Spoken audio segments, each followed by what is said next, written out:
سورۃ المؤمنون میں سورۃ النور میں اللہ تبارک و تعالی ارشاد فرماتا ہے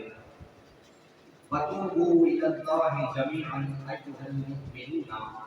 لَعَلَّكُمْ تُفْلِحُونَ اور اے ایمان والو تم سب اللہ تبارک و تعالی کی بارگاہ میں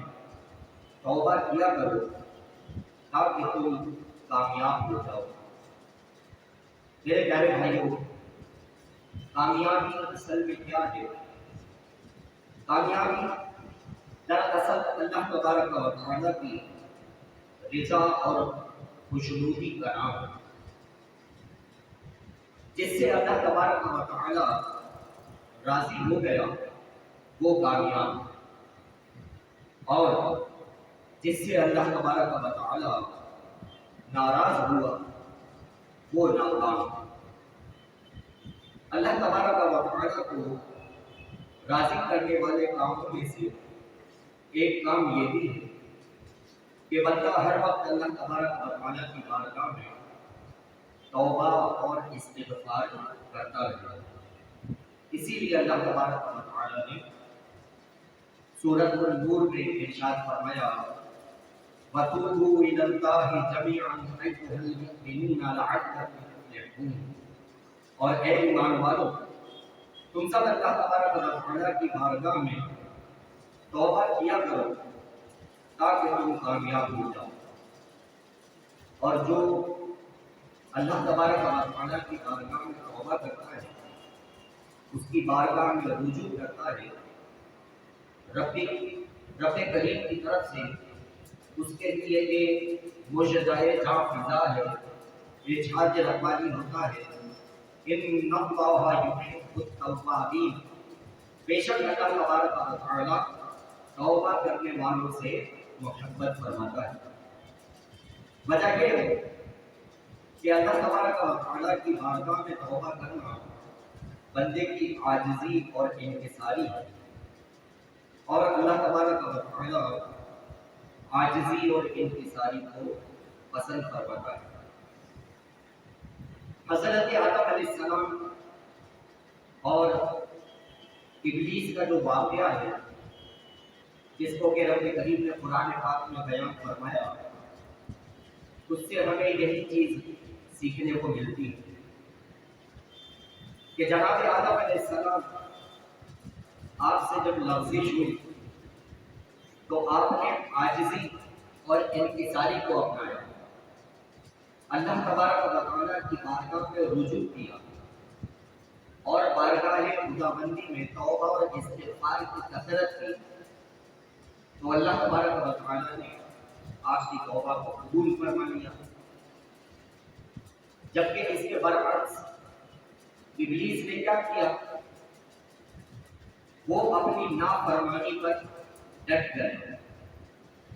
اس نے غرور و تکبر کیا، اور جو اس نے اللہ تبارک و تعالی کی بارگاہ میں نافرمانی کی تھی اس کی طرح طرح کی تعویلیں پیش کرنے لگا، اور اس کے غرور اور تکبر کی وجہ سے اللہ تبارک و تعالی نے اس کو درگاہ کر دیا۔ تو جو عاجزی کرتا ہے اللہ تبارک و تعالی کی بارگاہ میں انکساری کرتا ہے، توبہ اور استغفار کرتا ہے، اللہ تبارک و تعالی نہ صرف یہ کہ اس کی توبہ کو قبول فرماتا ہے بلکہ اپنا محبوب بندہ بھی بنا لیتا ہے۔ اور اس کے برعکس جو اپنے گناہوں پر ڈھیٹ بن جائے، تکبر کرے اور توبہ اور استغفار کی طرف التفات نہ کرے، تو پھر وہ ایسے ہی گناہوں میں اور گمراہیوں میں بھٹکتا رہتا ہے۔ حضرت امام حسن مجتبیٰ رضی اللہ تعالیٰ عنہ سے مروی کہ جب اللہ تبارک و تعالی نے حضرت آدم علیہ السلام کی توبہ کو قبول فرمایا تو آسمان سے فرشتے نازل ہوئے اور انہوں نے نازل ہو کر جناب آدم علیہ السلام کو مبارکباد دی کہ اے آدم آپ کو مبارک ہو کہ اللہ تبارک و تعالی نے آپ کی توبہ کو قبول فرما لیا۔ اور پھر رب کریم نے جناب آدم علیہ السلام پر وحی فرمائی اور ارشاد فرمایا کہ اے آدم،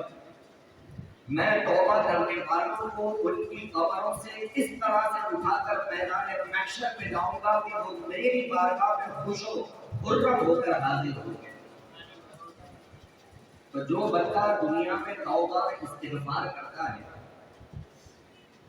رب کریم کی طرف سے اس کے لیے یہ انعام ہے کہ میدان محشر میں رب کریم ان کو ان کی قبروں سے اس طرح سے اٹھائے گا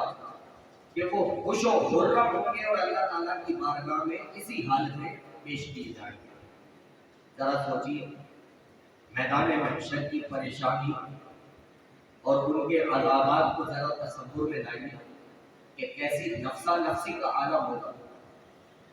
ہر شخص جو ہے وہ پریشانی میں مارا مارا پھر رہا ہوگا،